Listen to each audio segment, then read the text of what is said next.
Attachment styles play an important role in people's lives. They influence how one approaches relationships, interacts with loved ones, and one's thoughts and feelings regarding close relationships.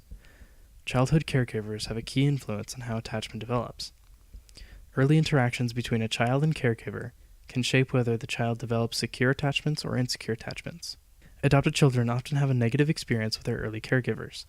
They may be abused, neglected, and estranged from attachment figures, and thus tend to display patterns of insecure and disorganized attachment upon the placement of adopted homes. Because caregivers play a crucial part in attachment development, adopted children may continue to exhibit attachment styles differing from non-adopted peers. Secure attachment is the attachment style in low both avoidance and anxiety. Individuals with secure attachment will desire close relationships and will not have unhealthy fears of rejection or abandonment in those relationships. Conversely, people with high attachment avoidance may shy away from close relationships, and those in high attachment anxiety may fear rejection. Upon placement into adoptive homes, children may have insecure attachment. However, children adopted by mothers with secure attachment are likely to have their attachment style evolve from insecure to secure over a period of time. A study conducted by Lianetti in 2014 discovered that an adopted mother with secure attachment could help foster secure attachments in adopted children. Lianetti examined if the attachment of early placed adoptees was influenced by the attachment styles of their adopted parents. The attachment assessments were administered after 12 to 14 months of adoption. Besides discovering that the mother's attachment security helped foster attachment security in adoptees, it was also found that there was no significant difference in attachment security between adoptees and non-adoptive children. Vase and Savaniti in 2011 also studied the influence of adopted mothers' attachment style on adopted children. However, they looked at late adopted children, ages 4 to 7. They assessed that adopted children's attachment at the beginning of being adopted and again at the end of 6 months. Like Lianetti, they found that there was no significant difference between the secure attachment levels found in adopted children and biological children. They also concluded that children adopted by mothers with a secure attachment style were more likely to form insecure to secure attachment patterns within the 6 months time frame. In fact, all the children who went from insecure to secure had mothers with secure attachment. Children adopted by mothers with insecure attachment retained their original attachment style, which tended to be insecure. Other researchers looked at late adopted children, but over a 2-year period instead of a 6-month period. The focus of the study was to see how the attachment styles of adopted parents influenced their children's attachment development.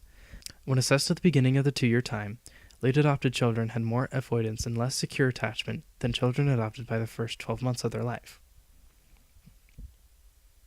When the 2 years were over, the children adopted during the first year of life still had higher attachment development. However, the late adopted children did display an increase in attachment security. Additionally, while most children developed more secure attachments, only those adopted by parents with secure attachment styles showed fewer themes of insecurity. Indeed, these children displayed fewer insecure themes in only the first 3 months of adoption. Other research examined adults who were adopted as children. A study done by other researchers examined adults who were adopted as children and explored their attachment styles to see if they differed from their non-adopted siblings. It was found that adoptees were no more likely than their non-adopted siblings to be classified with insecure attachments. The main difference between attachment styles of the two groups were that adoptees fell into dismissive attachment more than often to their non-adopted siblings, and were less likely to be classified as having a preoccupied attachment. A study was made that looked into 2 groups of adopted infants to discover the attachment styles between them and their adoptive mothers, and then compare this attachment to the attachment between biological infants and their mothers. They also explored if attachment is affected by interracial adoptions, how much attachment is influenced by the child's age upon adoption, if adoptive mothers are given different levels of support from friends, family, and spouses than mothers giving birth, and if the support given affected mother's attachment to her child. It was found that 7 out of the 27 non-adopted infants exhibited patterns of insecure attachments, whereas 22 out of the 46 adopted children were classified with insecure attachments. Interracial adoptions made up a large portion of the infants, displaying anxious attachment, but no significant difference in attachment styles were found between the non-adoptive infants and the interracial adoptees. They concluded that in middle-class families, the attachment between mothers and adoptive children is similar to the attachment found between biological children and their mothers. We decided to use interviews because we both know several adopted people, and we thought that using real interviews would be more academic. The persons interviewed were Elsa Uhlenhoff, Molly Uhlenhoff, Elena Uhlenhoff, Lydia Osteen, and Mary Osteen. We utilized the adult attachment interview, as it is the same method all studies in the literature review used. As neither of us have experience with adult attachment interviews, we created an interview question list based off of an adult attachment interview published by the University of California at Berkeley. A video recording with the interviewee's consent was taken, and this was reviewed to find themes of security, anxious attachment, and attachment avoidance. The adopted family member interviewed from the Uhlenhoff family, Elsa Uhlenhoff, spoke of behavior suggesting moderately high attachment avoidance during childhood, as well as some attachment anxiety. I think it was a good relationship. I mean, I was pretty tuned out most of the time. I didn't really have a lot of thoughts. I was just a kid, so, I mean, they were my parents. I liked them. I didn't like being punished for things, obviously. I didn't like them then, but, yeah, I think I spent a lot of time alone as a child. And then I spent time with my siblings, and yeah, I can't remember, how I thought of them. I think I just thought of them as my mom and dad, and yeah, I think sometimes I was clingy to them, as all kids are, and sometimes I'm like, you're the worst parents ever, I hate you, and I mean, I threw fits, and other times I liked them, so yeah, it was just, I think I was pretty normal, yeah. Thank you. The non-adopted member of the Uhlenhoff family, Elena, showed signs of secure attachment. She spoke of being close with her parents and enjoying spending time with them. The mother of the Uhlenhoff family, Molly Uhlenhoff, demonstrated a moderately high degree of attachment anxiety as a child. When asked to describe her relationship with her mother as a child, this was her response. Did you ever feel rejected as a young child? I did. I felt ashamed of myself from a very young age. I didn't know that was the word for it until I grew up, but I had a really heavy sense of being wrong. There was something just wrong with me. And so I would say that was definitely a huge factor in how I grew up. So anxiety was the first word that I thought of. My mom was kind of an anxious mother, and I was a very anxious child. I think that I probably have a really sensitive personality, and I think I was born into a lot of stress, and so the combination I don't think was a very good combination.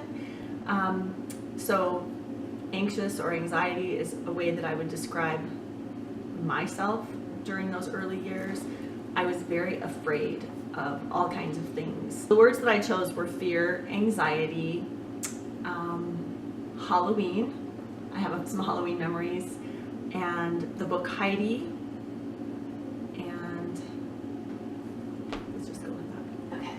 So let's see. So you already described why you were anxious, but like, why did you choose fear as a describing word? I was very fearful of my mom. On the one hand, I wanted to be close to her, but on the other hand, I was afraid of her. She was strict, and I knew that I would get probably a spanking or my mouth would shot with soap if I was sassy or naughty, and so I was afraid. I also really struggled with fear just in general. I tried to steal something when I was really little, maybe 4 or 5 years old. It's one of my earliest memories. And I got caught in the store while it was happening by a understandably grouchy older man. And he pretty much tried to put the fear of God in me, which it worked, and I was just devastated. So I went home, and in my memory, I would tell you years, that I literally went to bed every single night thinking about that experience, how afraid I was. I had nightmares.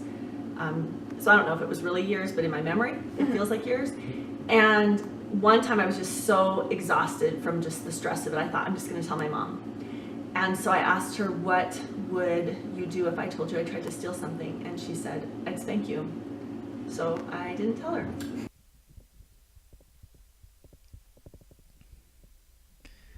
Elsa Uhlenhoff, showing anxious attachment fits with the study done by Passe and Lavanetti, then concluded that adopted children whose adopted mothers had secure attachment were likely to go from insecure attachment to secure attachments. But if the adopted mother had insecure attachments, the child would remain in his or her attachment style, which was usually insecure. When Elsa was adopted, she probably had insecure attachments, and could have remained in this insecure attachment due to her adopted mother having insecure attachments herself. Uhlenhoff's roommate, Lydia Austin, displayed secure attachments. She lived with her biological mother for most of her childhood, and her biological father for the earlier portion of it. With my dad, we were close, but unfortunately he died when I was younger, so I didn't have close relationship as much as my mom. With my mom, we were really close because she's the only family that I ever got to know, and she's the only thing. So we were like best friends, but yeah, we were really close. Mm-hmm. Right. Can you choose 5 words or adjectives that reflect relationship with your mother, starting from like ages 5 to 12? Like, No. Like how? Can you explain it in a different way? Yeah, so like if your relationship with your mother, like maybe like if like it made you feel anxious because of like XYZ, or if your relationship with your mother felt like stable because of XYZ or stuff like that. You see, with my relationship with my mom was really stable. Mm-hmm. Because honestly, with her, she's the only thing that I have, so it kind of have to be like stable, like the only thing that you have. I don't know. It was close, so I thought she's the. I don't know if I'm answering the right question. That's good. Okay. Let's see. Can you think of any words to describe your relationship with your father? With my father, we were really close. With him, I was really daddy's girl before he died, but honestly, I don't really have a lot of memory with him. Okay. When you were upset as a child, what would you do? I don't know. Let's see. Probably pout. I don't know. That works. That's kind of been everyone's response. So Yeah.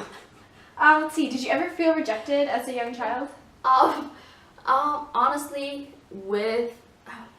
it's kind of tough question. I felt rejected a while ago. My mom passed, so the only family that I had was her, and when she died, I felt rejected for that. Yeah. Let's see. Okay. And how do you think your current parents have affected your current personality?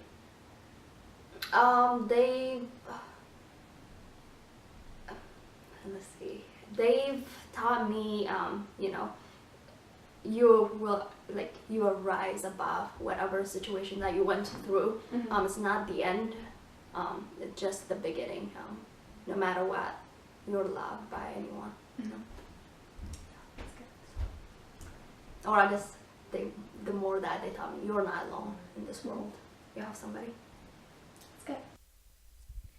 it can then be surmised that Lydia Austin had a secure attachment before adoption.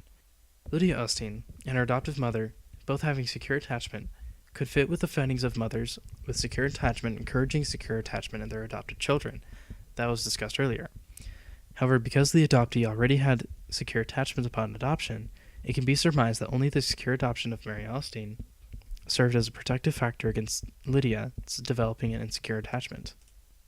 Thank you for listening to our documentary.